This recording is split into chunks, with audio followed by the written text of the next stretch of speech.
50, who own your masters? Who own your masters? I buy your masters. You better shut up. I will buy your masters. Ricky Rose, the time has come. Meech on. February 13th, get your tickets right now. It's going down. We know Florida gonna be there. Miami gonna be there. The legend himself gonna be in the building, making history. Meech, who else coming? The whole nation. Detroit, St. Louis, California, everybody. Atlanta, Georgia, ATL, stand up. Woo. We're gonna make history. Get your tickets right now. Guy, I don't think there's a bad guy. No, yes it is. That Vlad, let's talk about it. I think Meech is the one that made a mistake. No. No? You think 50? No. Lil Meech. No. Who am I forgetting now?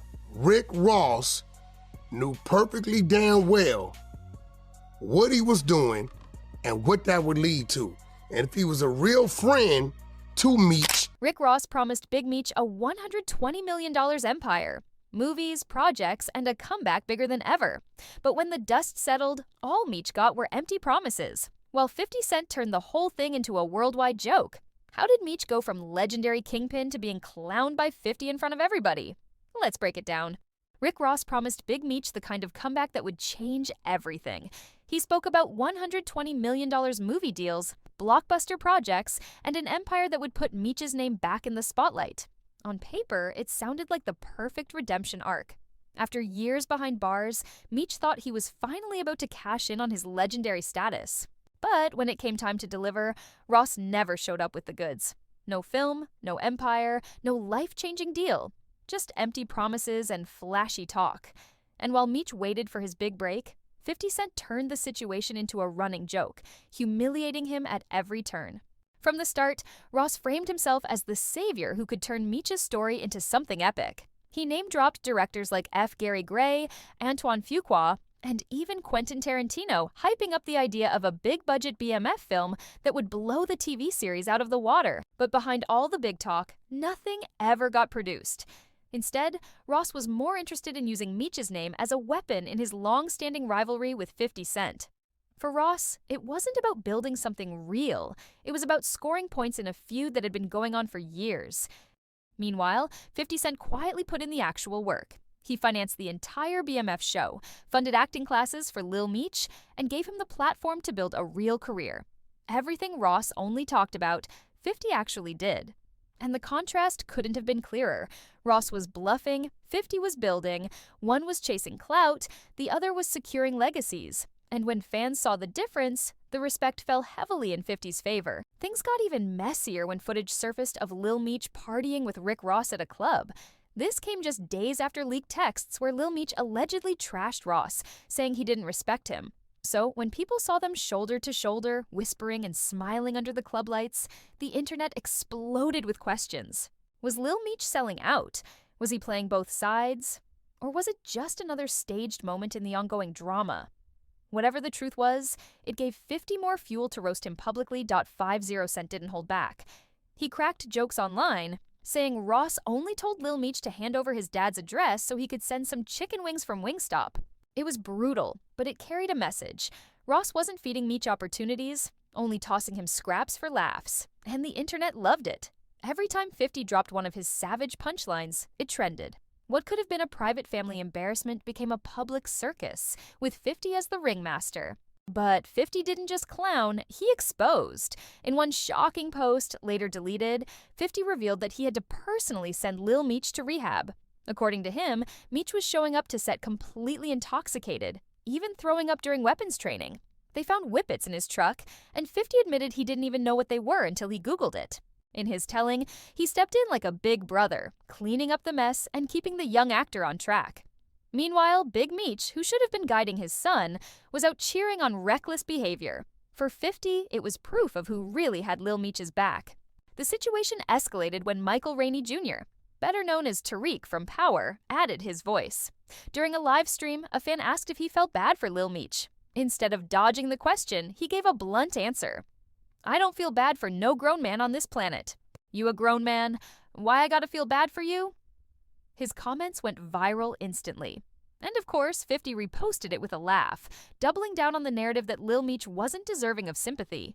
It wasn't just 50 clowning him anymore, now his entire circle was joining in. But this tension didn't come out of nowhere. It had been brewing since Big Meech's failed comeback concert. When Meech first came home, people expected a massive celebration stacked with rap legends. Instead of working with 50, who had already turned his story into a hit TV series, Meech leaned on Rick Ross to promote the show. The result? The concert collapsed before it even happened. Fans were disappointed, 50 was furious, and Meech's credibility took another hit. What was meant to be a legendary return became another embarrassing moment. At that point, 50 stopped holding back. He accused Meech of cutting shady deals with the feds, calling him out online in front of millions. Fans who once saw Meech as a street legend started questioning everything about his loyalty. And when he kept linking with Ross, it looked like betrayal. Instead of standing with the man who had invested in him, Meech chose the one who only offered photo ops. That confusion lit the fire for even bigger rumors, including talk of an actual boxing match between 50 and Meech. The internet loved the idea.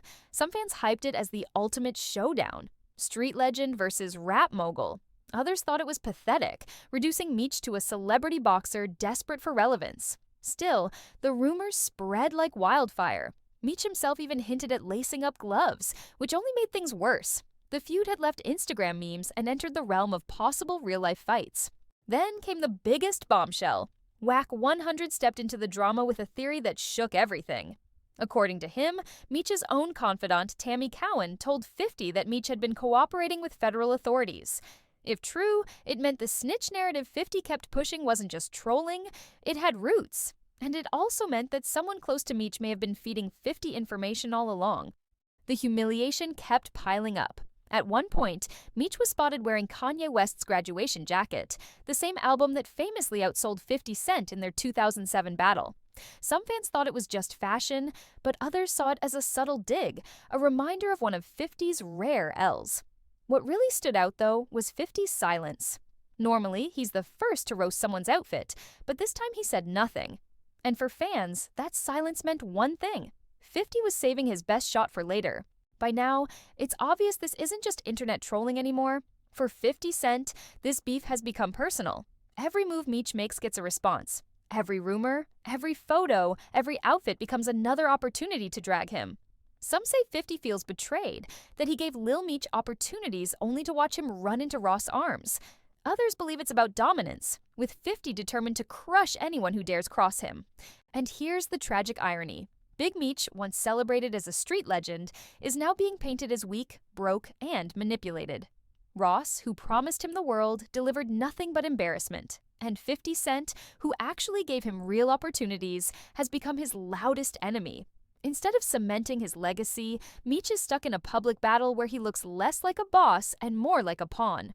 The streets are watching, and that's the part Big Meech may have underestimated. In the social media era, every move is magnified, every rumor spreads instantly, and perception often becomes reality.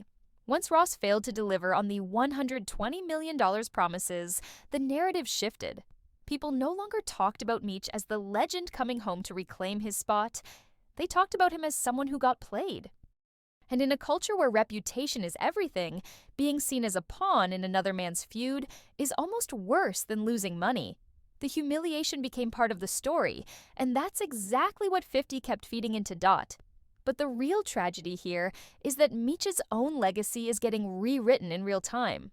For decades, his name carried weight, both feared and respected in equal measure. Now, every headline has his name tied to drama, trolls, and broken promises. Instead of the grand comeback fans were hoping for, what they've seen is messy feuds, canceled concerts, and constant clowning online. 50 Cent doesn't just want to win the battle, he wants to control the entire narrative. And the more Meech engages, the more power he gives 50 to dictate how people remember him. And that's what makes this feud so dangerous for Meech. Every time he fires back with an emoji, a caption, or a photo, 50 turns it into content. Every time Ross stands next to him, it looks less like support and more like strategy. The lines between loyalty, betrayal, and entertainment have blurred, leaving Meech caught in the middle of a game he can't seem to win. If this ever leaves Instagram and steps into the ring, it won't be just another celebrity boxing match. It'll be the final chapter of a feud that's already gone too far. On one side, a man fighting to protect his name. On the other, a mogul who refuses to show weakness. And whichever way it ends, one thing is certain: the streets are watching.